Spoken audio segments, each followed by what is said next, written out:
Students, हम topic cover कर रहे हैं linear differential equation with constant coefficient, जिसमें हम आज भी क्वेश्चन सॉल्व करेंगे। सॉल्व सारे मेथड हो चुके, अब हम कुछ क्वेश्चन सॉल्व कर रहे हैं। हर टाइप का question d² + 2d + 1 y into y is equal to e⁻⁻x/x+2।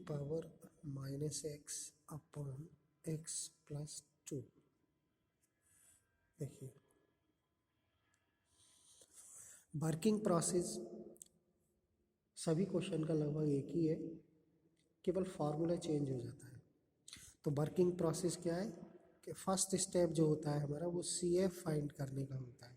तो CF फाइंड करने के लिए हमें ऑक्सिलरी इक्वेशन बनानी होती है। इट्स AE इज कैसे बनाते हैं? D रिप्लेस होता है M से, यानी D की जगह पर हम M लिखते हैं। यहाँ M हो गया, यहाँ M, और इज इक्वल टू ये जो भी फंक्शन हो, कोई मतलब नहीं फंक्शन से, यहाँ 0 ही होता है। ये ऑक्सिलरी इक्वेशन बनाने का वर्किंग रूल है। हाँ, अब इससे हम जो ऑक्सिलरी इक्वेशन आती है इससे m की वैल्यू निकालते हैं, यानी इस इक्वेशन के रूट निकालते हैं, चाहे वो फैक्टर से हो, श्रीधराचार्य फार्मूले से हो। तो आप देख रहे हैं ये m+1 का होल स्क्वायर बन रहा है। क्या? a² b² ये 2ab। तो यहाँ से जो m की वैल्यू होंगी, या हम कहें इस इक्वेशन के रूट्स होंगे, वो -1, -1, क्योंकि दोनों फैक्टर m+1 ही है, m+1 इंटू m+1, तो दोनों से m की वैल्यू -1 आएंगी। तो यहाँ से ये क्लियर हुआ कि रूट्स रियल हैं और इक्वल है। लिख सकते हैं roots are real and equal. अब CF लिखने का, देखिए CF लिखने के 4 मेथड बताए हमने, जिसमें ये वाला सेकंड वाला है। सेकंड में एक मेथड होता है, first method real and different, यानी रूट कैसे होंगे? रियल होंगे और डिफरेंट, यानी अलग अलग होंगे। यहाँ रियल तो है लेकिन इक्वल है, डिफरेंट नहीं है। कैसे? इक्वल, या कहें रिपीट है रूट, -1 फिर -1। तो इसको, इसका CF लिखने का जो प्रोसेस है वो ये है, दोनों कांस्टेंट एक साथ लिखिए, क्योंकि 2 रूट है तो 2 कांस्टेंट आएंगे, C1 C2। अगर 3 रूट होते, 3 कांस्टेंट होते, तो दोनों कांस्टेंट को एक साथ लिखते हैं और इस फॉर्म में लिखते हैं C1 + C2x इंटू e की पावर पर जो रूट होता है वो लिख देते हैं, जैसे कि -1 है into x, C1 + C2x e की पावर -1x मीन्स e की पावर माइनस। देखिए ये आपका CF हो गया, जिसे हम कॉम्प्लीमेंट्री फंक्शन कहते हैं। तो इक्वेशन में हमें CF, इन इक्वेशन को सॉल्व करने के लिए हमें एक तो CF निकालना होता है, यानी फाइंड करना होता है, और एक PI। CF का 4 मेथड में से कोई सा भी एक यूज़ करेंगे, यहाँ सेकंड वाला। PI के भी कई सारे मेथड हैं, उसमें हम क्वेश्चन देख के पता लगता है। तो PI कैसे? 1/FD, FD मीन्स जो भी D का फंक्शन है, d² + 2d + 1 e की पावर -x अपॉन x+2। देखिए यहाँ पर 2 फंक्शन है, ये होल स्क्वायर है किसका? d+1 का होल स्क्वायर, e की पावर -x। जब 2 फंक्शन होते हैं तो हम दोनों को सेपरेट इनटू मल्टीप्लाई में, फर्स्ट फंक्शन e की पावर -x। अब इनमें से हम एक फंक्शन का PI करते हैं एक बार में, तो e की पावर -x का PI पहले करना होगा। यानी पहले निकालना हो। क्या करते हैं, ई की पावर माइनस एक्स का जब पी आई हो जाएगा तो वो आगे यहाँ लिख जाएगा, और इसमें क्या रिप्लेस होगा, एफ डी में, जो हम डी का फंक्शन कहते हैं, डी रिप्लेस डी प्लस ए। देखिए डी इसमें हम लिखेंगे, डी जहाँ डी है उसकी जगह पर हम डी प्लस ए लिखेंगे। ए कहाँ देखते हैं, एक्स का कोफिशिएंट कितना है, -1, तो डी -1 हो जाएगा। जहाँ डी लिख रहा है वहाँ क्या लिख देंगे, डी -1, तो इसका पी आई होकर कंप्लीट। यानी एक फंक्शन रह जाएगा, जहाँ दो फंक्शन है प्रोडक्ट में वहाँ एक रह जाएगा, तो P I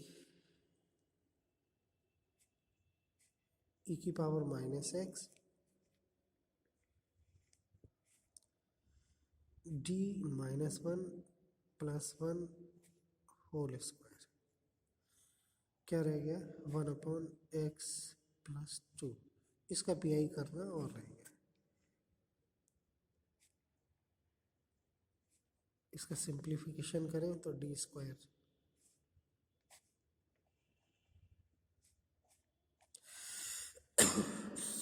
one upon d² this, तो 1/d मीन्स इंटीग्रल होता है, ये आपको पता है। 1/d² मीन्स डबल इंटीग्रल होता है, किसका, जो भी फंक्शन यहाँ होगा। ये 1/x + 2 है, डबल इंटीग्रल हो गया।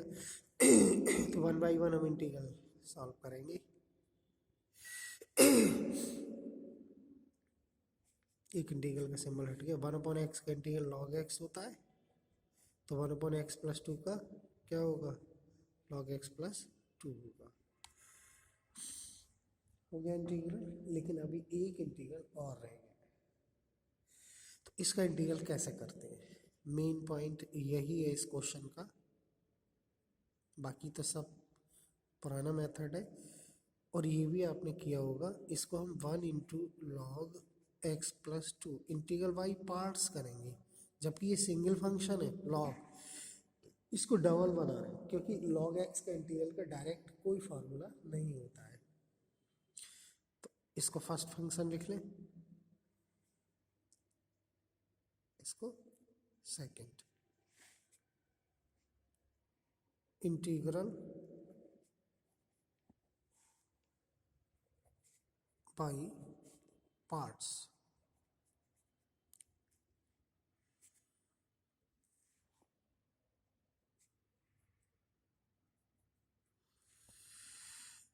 ब्रैकेट, फर्स्ट फंक्शन छोड़ते हैं,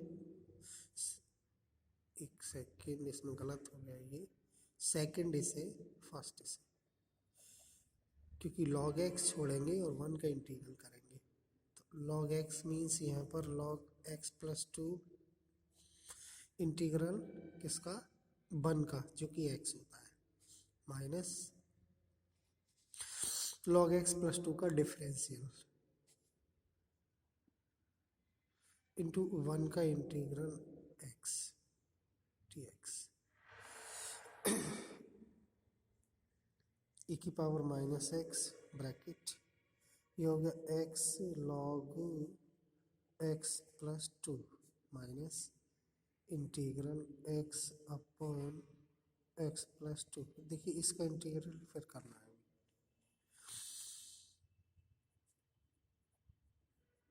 ये एक रेशनल फंक्शन है जिसका इंटीग्रल हमें अभी और करना है। तो रेशनल फंक्शन में हम ये देखें, ये देखते हैं कि इसका डिफरेंशियल ऊपर तो नहीं है, लेकिन ये पावर सेम है, तो सेम पावर जब होती है तो डिवाइड करते हैं इसको। तो 2 हमने प्लस कर लिया, 2 माइनस कर लिया,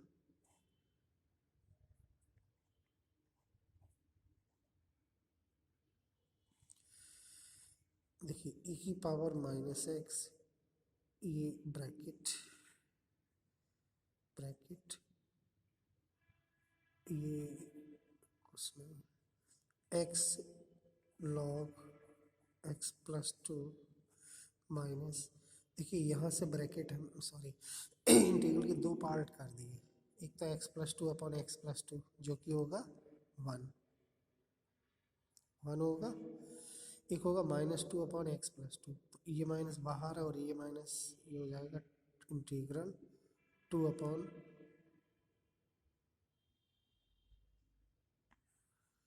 अब हमें 1 का इंटीग्रल करना है और 1/x+2 का करना है।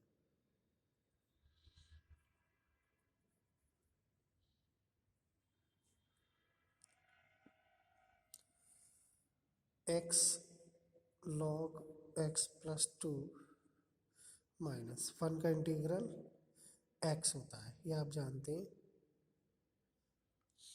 2/x+2 का इंटीग्रल 2 ये log x 1/x का log x होता है। तो ये आपका इंटीग्रल कंप्लीट। अब देखिए इसको हम ऐसे करते हैं e⁻x,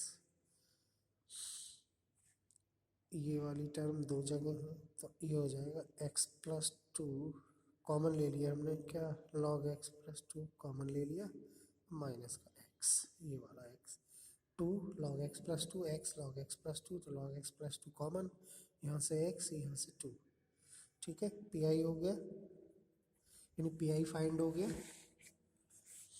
therefore solution is, formula होता है y equal to C F plus P I.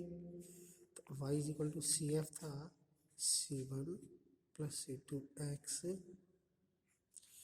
e की पावर माइनस एक्स। देखिए पी आई है e की minus x x+2 log x+2 minus का x। इसमें चाहे तो आप e की पावर माइनस एक्स कॉमन लिख सकते हैं और ब्रैकेट में रहा c1 प्लस c2 x, यहाँ से रहा x+2 log x+2 minus x, ये फाइनल आंसर।